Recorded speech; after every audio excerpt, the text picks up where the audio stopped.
जय श्री राधे भक्तों। आज हम आपके लिए यहाँ पर लेकर आए हैं श्री महालक्ष्मी कवच हिंदी में। भक्तों, श्री महालक्ष्मी कवच तीनों लोकों में दुर्लभ है। इस कवच के पढ़ने और धारण करने से समस्त सिद्धों के स्वामी महान परमेश्वर से संपन्न संपूर्ण संपदाओं से युक्त और इसके प्रभाव से व्यक्ति त्रिलोक विजयी हो जाता है। महालक्ष्मी कवच का पाठ करते समय सबसे पहले ध्यान किया जाना चाहिए, जो कि आपको स्क्रीन पर दिख रहा है। इस ध्यान मंत्र का अर्थ है सहस्त्रदल कमल जिनका आसन है, जो भगवान पद्मनाभ की सती साध्वी प्रियतमा हैं। कमल जिनका घर है, जिनका मुख कमल के सदृश और नेत्र कमल पत्र की सी आभा वाले हैं। कमल का फूल जिनके बहुत प्रिय है, जो कमल पुष्प की शैया पर शयन करती हैं, जिनके हाथ में कमल शोभा पाते हैं, जो कमल पुष्पों की माला से विभूषित हैं। कमलों के आभूषण जिनकी शोभा बढ़ाते हैं, जो स्वयं कमलों की शोभा की वृद्धि करने वाली हैं, उन मुस्कुराती हुई कमल वन की ओर निहार कर रही हैं।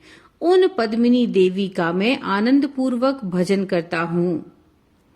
इस साम वेदोक्त ध्यान के पश्चात विधि पूर्वक व्यक्ति को पूजन करना चाहिए। साधक को चाहिए कि चंदन का अष्टदल कमल बना करके उस पर कमल पुष्पों द्वारा महालक्ष्मी का पूजन करें। फिर गण का भली भांति पूजन करके उन्हें षोडशोपचार समर्पित करें। तदनंतर स्तुति करके भक्ति पूर्वक उनके सामने सिर झुकाइए और उसके बाद कीजिए महालक्ष्मी कवच का पाठ। इस कवच को पाकर ब्रह्मा जी ने कमल पर बैठे बैठे जगत की सृष्टि की और महालक्ष्मी जी की कृपा से वे लक्ष्मीवान हो गए।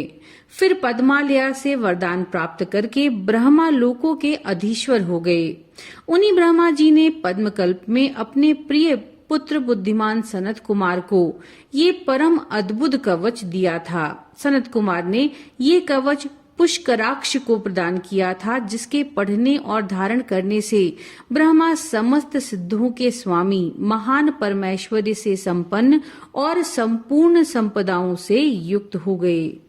तो चलिए शुरू करते हैं अब महालक्ष्मी कवच। नारायण कहते हैं, संपूर्ण संपत्तियों के प्रदाता इस कवच के प्रजापति ऋषि हैं। बृहति छंद है, स्वयं पद्मालया देवी हैं और धर्म अर्थ काम मोक्ष में इसका विनियोग किया जाता है। यह परम अद्भुत कवच महापुरुषों के पुण्य का कारण है।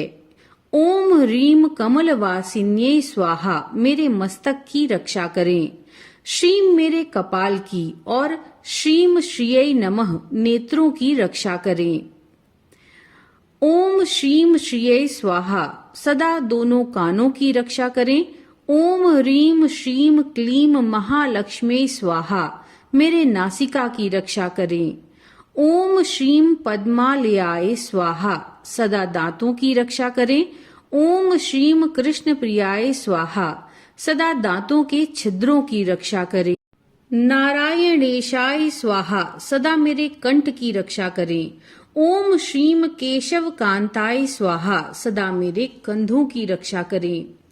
ओम श्रीम पद्म निवासिन्ये स्वाहा सदा नाभि की रक्षा करें।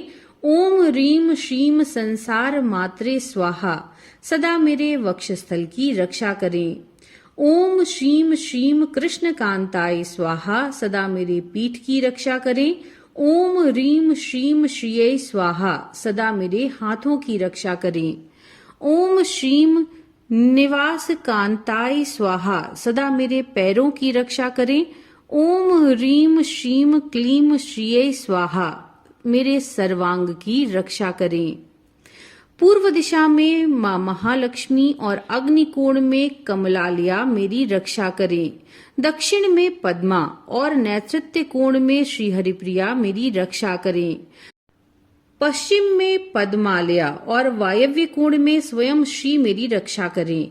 उत्तर में कमला और ईशान कोण में सिंधु कन्या रक्षा करें।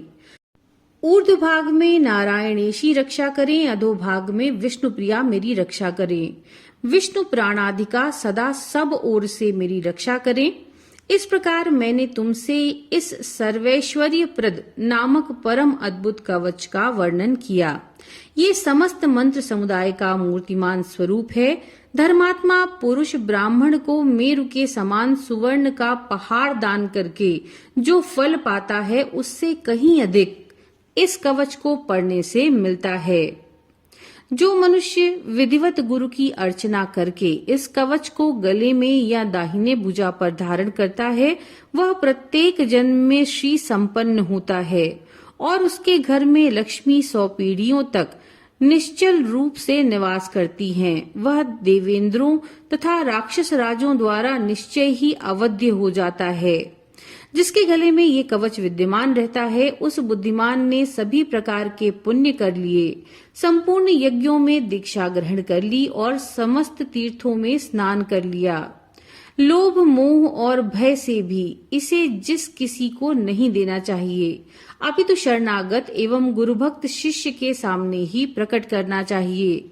इस कवच का ज्ञान प्राप्त किए बिना जो जगत जननी लक्ष्मी जी का जप करता है, उसके लिए करोड़ों की संख्या में जप करने पर भी मंत्र सिद्धिदायक नहीं होता। इति श्री ब्रह्म वैवर्ते महापुराणे तृतीय गणपति खंडे नारायण नारद संवादे श्री लक्ष्मी कवच वर्णनम नामाष्टात्रिंशत्तमोऽध्यायः। नमो नारायण।